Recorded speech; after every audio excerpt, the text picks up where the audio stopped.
58% of the old currency notes have been returned so far. The transactions were less than 500,000. That was according to the CBK by the 1st of September. Remember, there are about 217 million pieces that are out there. Of the 1,000 notes? Of the old 1,000 shilling notes. So only 58% of that has been returned this far. And they've been in transactions of less than 500,000. Only 24 are transactions above. So CBK is seeking to mop up about 217 billion Kenyan shillings.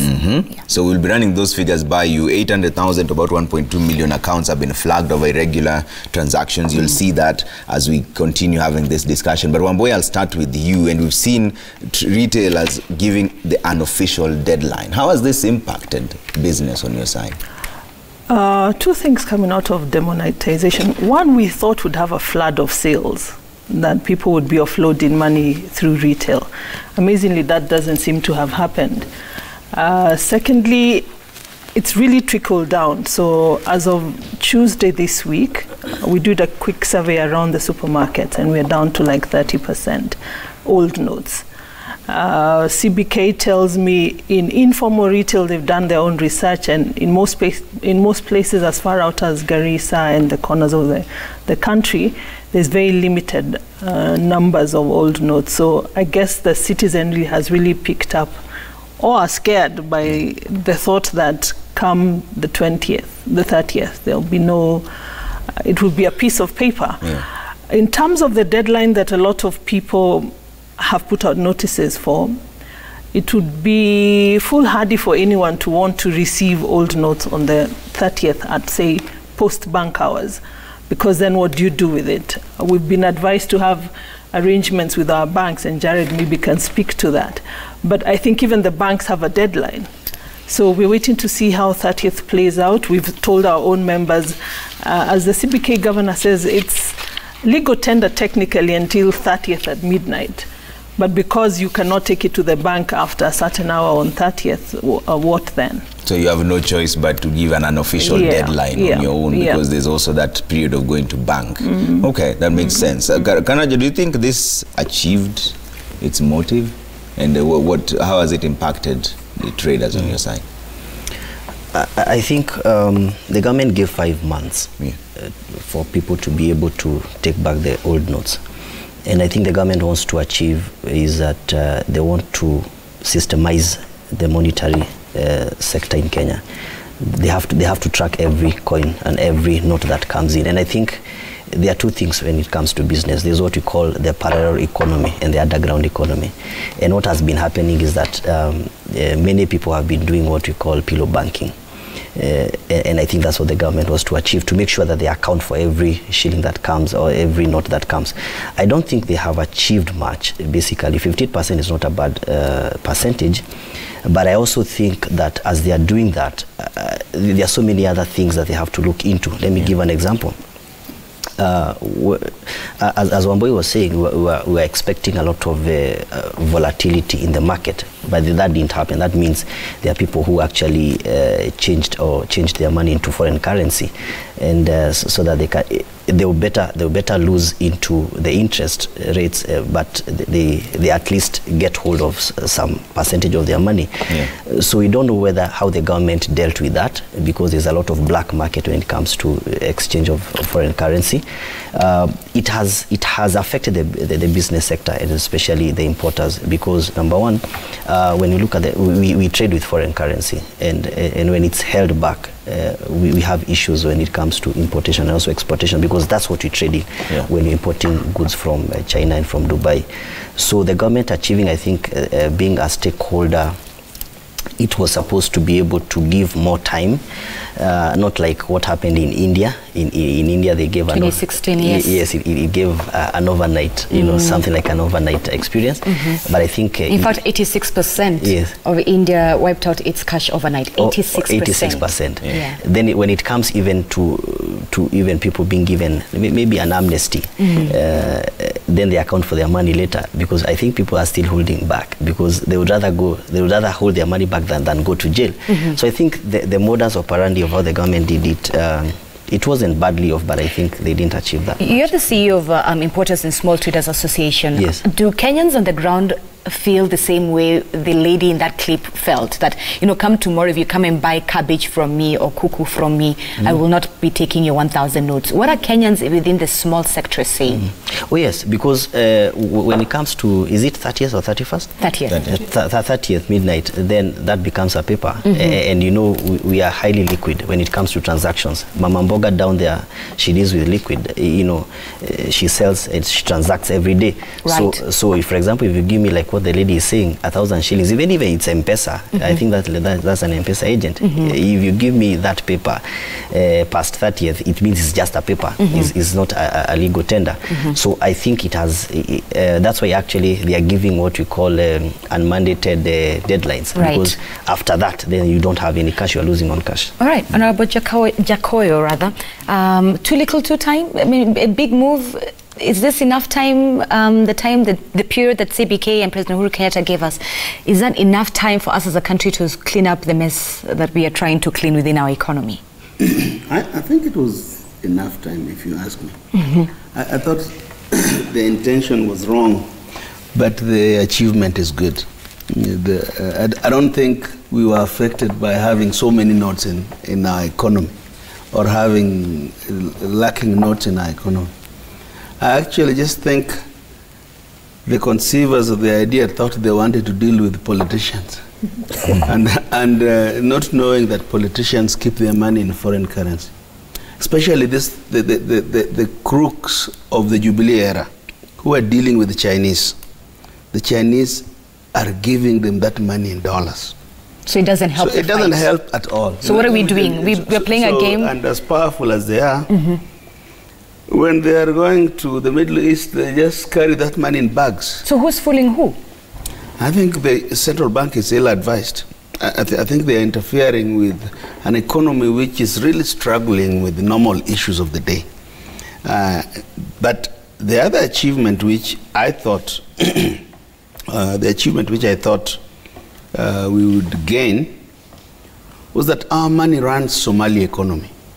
Somali doesn't have a currency, but they deal in this money, and they don't bank in the normal banking channels. So when, for example, when you you sell them anything, like if you go to Italy is another country. If you buy this cup in Italy, it is nearly 900%, I mean 90% that money will not come back to our economy, because it goes to that pillar economy that he is talking about. So President Uhuru Kenyatta and CBK Governor Patrick Njoroge saying that they are doing this to sort of help with the graft, the war on corruption. You don't think that that will help, given that you said most of those... I think the grand corruption is in dollars. You saw Aurora and Kimwareri is paid in Italy, right, to England, to a bank in Kenya, then that money, and then to Dubai. But that is just wrong construction of a business idea. Let me ask you, if maybe the experts here may tell me, how does taking out 1,000 shillings note and giving 5 months, I would have done it the Indian way, and taking 5 months, stop me from having a pillar economy. So 5 months is actually a shorter period. We should have just done like India, like is what you're suggesting? We should have had a short period, because there's too much illicit money flying in the economy, there was at least, to figure out who has money. You give them, they would have come out panicking, because the money is under their pillows, and they are in Italy, and they are in Mogadishu, they are in Kampala. You go to Kampala, the Ugandan shilling is less preferred than the Kenyan shilling.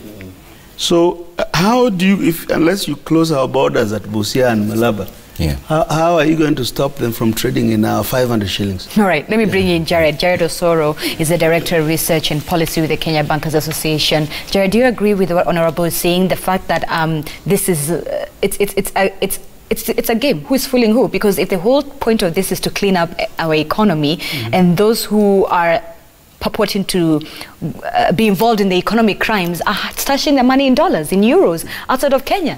So what are we doing as a nation then? I think you have to look at it at two levels. The first level is, numbers usually reveal themselves. If you are stacking your money in hard currency and you're using that money for whatever purpose, it will reveal itself in the foreign exchange market. Unless you're not consuming that money. That's one angle of looking at it. So have you seen pressure on the foreign exchange market? I'll say no. So essentially it means if there's money that is stuck in hard currency, then that money is simply stuck there. It's not being used for transaction, because if you're using for transaction in the local economy, then it simply means that now you have to convert it in the local currency, and that that will be reflected in the foreign exchange market. Now when you come to the local market, if for instance you look at the money that is in circulation and you give the numbers from the central bank, that money should be seen as, again, at two levels. You know, money that is outside of the central bank is money in circulation. That is not necessarily to mean that all that money is entirely under the pillows. Money that is within the vaults of banks, money that is within the circulation, and then there is that amount that is under the pillows. So if you say that, you know, and I'm glad people have said that, no, maybe it could have revealed itself in consumption. It doesn't reveal itself in consumption. Essentially meaning, if people would have gone into a high mode of consumption, we could have seen inflationary pressure. What that simply means that, no, this demonstration exercise that has taken over 5 months period allowed people sufficient time to convert that money. And I think for you to get a true position of what is being held out there that might have been caught in the net of this process, you'll have to wait until... So we wait until the end of it. Yes. But right so now, anything right now is basically speculative. Speculation. It's true, because by CBK numbers, by 1st of September, only 58% of the old currency notes had been returned, and they were in transactions of less than 500,000 shillings. But what will be the impact of the other 42% that is outstanding if it becomes null and void? Would we see an impact in the economy, or is it because it was under pillow banking, so to speak, there will be no impact at all? Okay, you see, and I don't want to be technical here. If you look at the balance sheet of the central bank, currency is a liability. It's on the one side of the balance sheet of the central bank. So if for any reason you don't have the entire of the denominated notes going back, that's the extent to which the balance sheet of the central bank could have shrunk. So and what that simply means, the money that is out there that could have actually been used for either consumption or investment are shrunk by that magnitude. So that will also be revealed in our price. Because if people have money that they cannot be able to use, and the money was being used previously, that simply means that the effective demand that reduced by that effect. So that is the direction I see the effect on the economy will be transmitted. But it remains to be seen what that amount is, because right now we don't know what the figure is until the central bank confirms what the figure is. Jared, very quickly before we take a commercial break, paint for me a picture of what demonetization of a currency does to an economy when you strip a currency of its legal tender. What does that do to an economy? Okay, there are two ways in which an economy can demonetize. One is basically like the way we have done, where you simply replace a currency with another of the same value. The other is where you basically change the denomination of a currency, like Uganda did at some point, where you knock off a few zeros, like Zimbabwe does regularly. And the motivations for doing either of the two are different. If you want to demonetize by simply changing the face value of the currency, essentially it means that, you know, you want to, in a nominal sense, give your money a higher value instead of people carrying bulky notes to use to carry fewer notes for purpose of transaction. But what we've done is simply replace 1,000 with another 1,000. Essentially, we are not changing the nominal value of our currency, but we are basically trying to see whether we can be able to track or the amount of money that is in circulation. And I think it's important to appreciate the reason why you need to track the amount of money in circulation. Because, you know, as you know, the central bank is mandate is monetary policy. And monetary policy is revealed itself in terms of the price, controlling inflation. You need to know the amount of money that's in circulation. So if there was a feeling that there is money that is unaccounted for, that was the purpose of this exercise. So I think that is how you look at the essence of demonetization and the motivation behind it. All right. All right. Honorable Jacoy, what would you picture as a picture of success for CBK? Should this be at the end of it all? What would you like to hear from them? Because there's been a lot of speculation in terms of how much has been returned. They say that they will only know at the end of the deadline. But what ideally should be the picture of success? I would be very interested to see how much of that money came from our neighboring countries, right from Kigali to Dar es Salaam. I would be very interested in that particular part. The rest of it, I think, they are just involved in an exercise. Because even as my friend here says,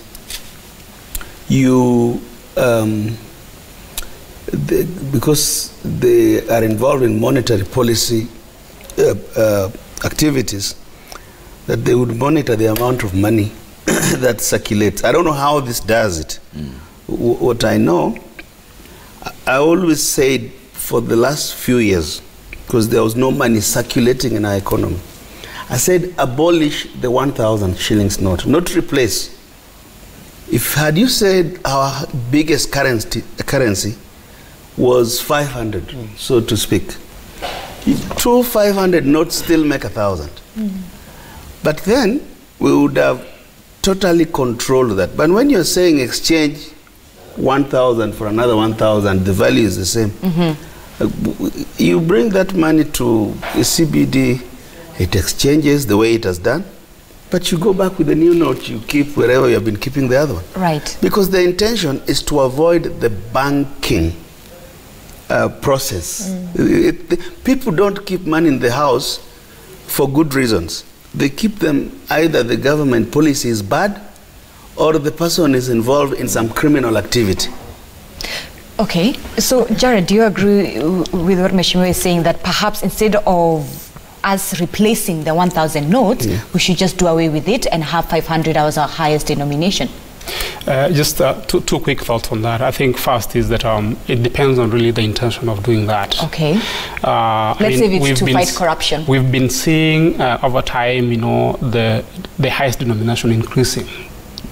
There was a time, I believe, the highest denomination was 100 shillings. It increased, it went to 200 shillings. Then we had the popular 500 shillings. Then we go as high as 1,000 that we have right now. I think essentially, if you reduce the highest denomination from 1,000 to 500, and you don't change the value of money in circulation, you could have done absolutely nothing. Could have done absolutely nothing, because what matters is what is the value of the currency that is in circulation. The denominations essentially tell you how much do you need to carry for you to do a transaction. So if you do the reduction of the highest denomination, while at the same time reducing the amount of money in circulation, then you could have had a different impact from simply reducing the highest denomination, and then you maintain the value of money in circulation at any one given point in time. But as you may know, we actually have a number of tools that can enable you to reduce the amount of money in circulation without necessarily reducing the denomination. And I think Mheshimiwa knows that very well. The other thing I wanted to say is about this money that is circulating outside of East Africa. You see, the sign of the strength of your economy and the strength of your financial system is manifested in to what extent economies outside of your jurisdiction use your money for purpose of exchange. The US dollar has what called reserve currency status because it's being used elsewhere for purpose of transactions. We can't say that we are anywhere close there.